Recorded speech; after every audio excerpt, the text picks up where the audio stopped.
Hello friends, welcome to my channel. আজি মই অমিতাৰ উপকাৰিতাৰ বিষয়ে কথা কম।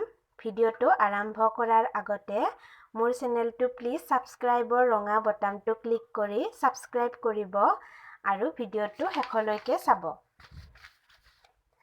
অমিতাত যথেষ্ট পৰিমাণৰ ফাইবাৰ, ভিটামিন চি, এন্টিঅক্সিডেন্ট থাকে। অমিতাত কোলেষ্টৰেল যথেষ্ট কম থাকে। অমিতাত কেলৰি যথেষ্ট কম, ফলত ই ওজন কমোৱাত সহায় কৰে। অমিতাই মানুহৰ ইমিউনিটি বঢ়োৱাত সহায় কৰে।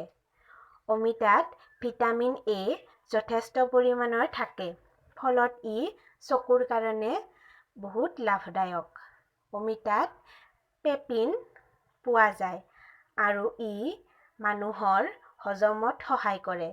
অমিতাই ষ্ট্ৰেছ কমোৱাত সহায় কৰে।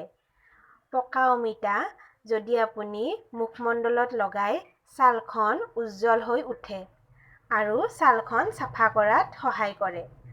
পকা অমিতা স্কিনত লগোৱাৰ ফলত স্কিনখন কোমল হৈ উঠে আৰু অমিতাত ফলিক এচিড যথেষ্ট পৰিমাণৰ পোৱা যায়। অমিতা সেইবাবে মূৰত লগালে চুলিৰ বৃদ্ধিত সহায় হয়। আজিলৈকে এইখিনিয়ে। যদি আপোনালোকৰ ভিডিঅ'টো ভাল লাগিছে তেনেহ'লে প্লিজ লাইক, শ্বেয়াৰ, সাবস্ক্ৰাইব কৰিব আৰু কমেন্ট কৰিব।